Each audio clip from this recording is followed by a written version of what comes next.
नमस्कार, मैं हूं अभय कुमार। आप देख रहे हैं अपना खास कार्यक्रम बिहार समाचार। बिहार समाचार में खबरें बिहार की, बातें बिहार की, देश दुनिया की वो तमाम खबरें जो आपको जानना जरूरी है। तो पहली खबर बिहार से लेते हैं। पंचायती राज विभाग से प्रत्येक प्रखंड मुख्यालय पर पंचायती राज प्रतिनिधियों का प्रशिक्षण चालू हो चुका है। उसका कैलेंडर जारी कर दिया गया है। बारी बारी से सभी प्रखंडों में पंचायत प्रतिनिधियों का प्रशिक्षण के साथ उन्हें प्रशिक्षण सामग्री, किताब, बुकलेट दिए जा रहे हैं। मुख्यमंत्री ने आग्रह किया है पंचायत प्रतिनिधियों से कि वो प्रशिक्षण में अच्छी तरीके से भाग ले, अपने अधिकारों को समझे और अपने कर्तव्यों को जाने, और जो भी पाठ्य सामग्री मिली है उसे पढ़ें या सुने। जो पढ़ नहीं पाते हैं वो किसी से पढ़वा कर सुन ले और पूरी जानकारी ले ले, क्योंकि नॉलेज इज पावर। जब तक पंचायत प्रतिनिधि प्रशिक्षित नहीं होंगे, गांव के अंतिम सिरे तक विकास नहीं पहुंचेगा। तो यह बड़ी खबर आ रही है पंचायती राज विभाग से कि प्रत्येक जिले में पंचायत प्रतिनिधियों का, जिसमें वार्ड सदस्य, मुखिया, सरपंच, उप सरपंच, पंच को प्रशिक्षण की प्रक्रिया शुरू कर दी गई है और साथ में उन्हें प्रशिक्षण सामग्री भी दिया जा रहा है। जितने दिनों तक प्रशिक्षण दी जाएगी उसके लिए उन्हें नगद भुगतान भी किया जाएगा। और जो बड़ी खबर बिहार से आ रही है राजदेव हत्याकांड से। सीबीआई ने जिस गवाह को कोर्ट में मृत बताया वह जज के सामने पहुंचकर बोली, हुजूर मैं जिंदा हूं। कोर्ट ने कहा सबसे बड़ी एजेंसी ऐसे काम करेगी तो और क्या लोग क्या करेंगे। और कड़ी आपत्ति जताते हुए विशेष कोर्ट ने सीबीआई से स्पष्टीकरण पूछा। तो 6 साल पहले सीवान में हुई थी राजदेव रंजन की हत्या। सीबीआई ने 24 मई को मुख्य गवाह बदामी देवी को कोर्ट में मृत बताकर दाखिल कर दी थी रिपोर्ट। और मजे की बात यह है कि उनका डेथ सर्टिफिकेट भी लगाया गया था रिपोर्ट के साथ। पत्रकार हत्याकांड की अहम किरदार है बदामी देवी। हम आपको बता दें कि बदामी देवी सीवान शहर की रहने वाली है। बदामी देवी के 3 कट्ठा जमीन है, बिल्डिंग नहीं बनी हुई है। सीवान के वीरेंद्र पांडे ने बदामी देवी का घर कब्जा कर लिया है।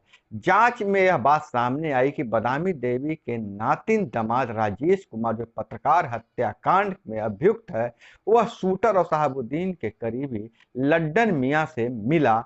राजेश को लड्डन मियां ने पत्रकार राजदेव की हत्या करने की जिम्मेवारी सौंपी थी। इसके बदले उसने मकान खाली करने का भरोसा दिया था। तो बदामी देवी मुख्य किरदार है इस हत्याकांड में और जिसे ही सीबीआई मृत घोषित कर दिया था। और वहीं बिहार में 245 नगर पालिकाओं में जून के अंत तक नियुक्त किए जाएंगे प्रशासक। समय पर चुनाव नहीं होने के कारण होगी नई व्यवस्था। जैसा कि आपको पता है कि नगर पालिका का, नगर पंचायतों का कार्यकाल समाप्त हो गया है और इस बार सभी पदों पर, एकल पदों पर भी डायरेक्ट मतदाता चुनेंगे। और ऐसी स्थिति में समय पर चुनाव नहीं हुआ है तो प्रशासक अब उसमें बहाल कर दिए जाएंगे, प्रशासक नियुक्त किए जाएंगे। जैसे बिहार में पंचायत चुनाव नहीं हुआ था तो परामर्शी समिति नियुक्त किए गए थे। 19 के बाद प्रशासक के हाथों में होगी पटना नगर निगम की शक्तियां। 20 जून से पटना नगर निगम की पूरी क्रियान्वयन शक्ति प्रशासक के पास। नगर पालिका चुनाव समय पर नहीं हो पा रहा है, वजह आरक्षण की स्थिति स्पष्ट नहीं है। बिहार में पहली बार नगर निगम के मेयर और डिप्टी मेयर का चुनाव भी वोटर ही करेंगे। आयोग ने मुख्य और उप मुख्य पार्षदों के पदों के लिए चुनाव चिन्ह जारी कर दिया है। और वहीं क्राइम पटना में या बिहार में क्राइम रुकने का नाम नहीं ले रहा है। अनकंट्रोल है क्राइम।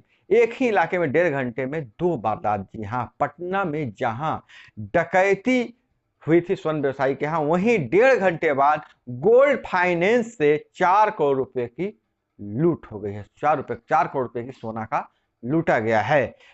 आईआईएफएल फाइनेंस के दफ्तर में मैनेजर, स्टाफ और ग्राहक को बंधक बनाकर 4 अपराधियों ने लूटपाट किया है। 5 अपराधियों ने डाका डाला था महालक्ष्मी ज्वेलर्स में डाका। 2 बाइक से 3 पैदल ही भाग गए, 1 बाइक जब्त हो गया है। और बिहार से राज्यसभा के 5 उम्मीदवार निर्विरोध निर्वाचित हो गए हैं, सर्टिफिकेट मिल गया है। राज्यपाल ने शिक्षा मंत्री को दिया आश्वासन, सरकार का राज्यपाल से आग्रह, विश्वविद्यालय के एकेडमिक कैलेंडर को ठीक कराएं।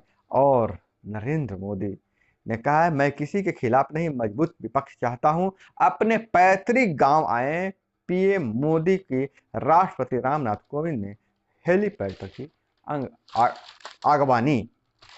और इधर राजद के तीनों उम्मीदवारों का ऐलान, विधान परिषद चुनाव की बात हो रही है, राजद के तीनों उम्मीदवारों का ऐलान कर माले को फंसाया। माले को कांग्रेस ने साथ मिलकर लड़ने का दिया आमंत्रण। तीसरे उम्मीदवार के लिए राजद को लेना होगा दूसरे दलों से सहयोग। राजद ने अपने तीनों उम्मीदवार को घोषित कर दिया, ऐलान कर दिया, माले इस बीच फंस गया। अब माले कांग्रेस के सहयोग से, कांग्रेस आमंत्रण दिया है कि हमारे सहयोग से आप लड़िए विधान परिषद चुनाव। और तीसरे उम्मीदवार के लिए राजद तीन उम्मीदवार तो खड़ा कर चुका है, लेकिन तीसरे उम्मीदवार के लिए दूसरे दलों से भी सहायता लेने की जरूरत है।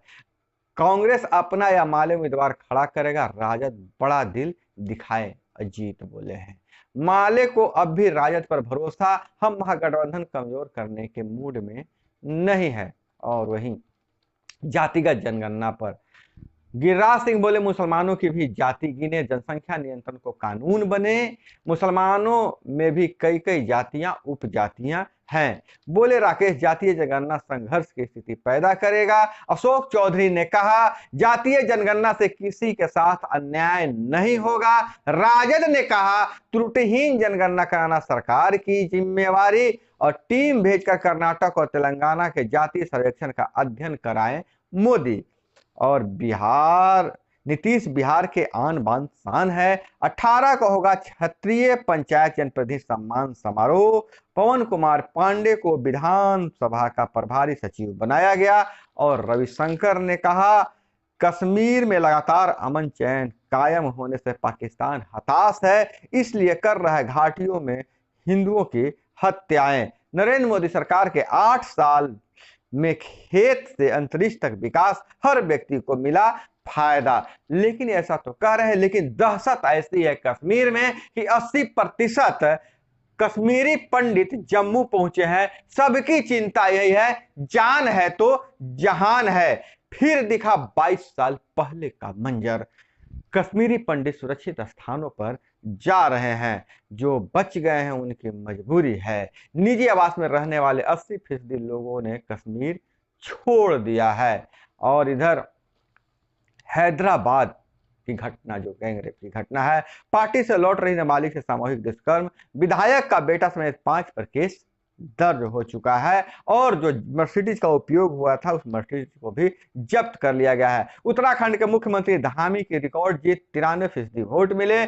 मुकेश अंबानी फिर से एशिया के सबसे अमीर उद्योगपति बने, गौतम अडानी को पछाड़ा। मुकेश की कुल संपत्ति जो है 7.74 लाख करोड़ हुई, दुनिया के 8वें सबसे अमीर व्यक्ति हैं। और राहुल गांधी का ईडी का नया सम्मान, अब 13 जून को पूछताछ के लिए बुलाया है। और न्यायालय में आर्य समाज का विवाह प्रमाण पत्र मान्य नहीं, सरकारी प्रमाण पत्र ही मान्य होगा।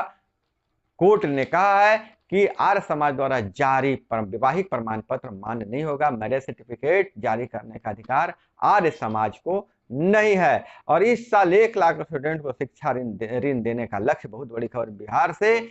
इस साल बिहार के 1 लाख विद्यार्थियों को शिक्षा ऋण देने का लक्ष्य है। और पटना में सबसे अधिक 5,965 व शिवहर में सबसे कम 473 स्टूडेंट को शिक्षा ऋण देना है। गया में 3,464, भागलपुर में 3,298, मुजफ्फरपुर में 4,414 को देना है एससीसी। कोरोना काल में 2 वर्ष शिक्षा ऋण 50% भी कम रहा था।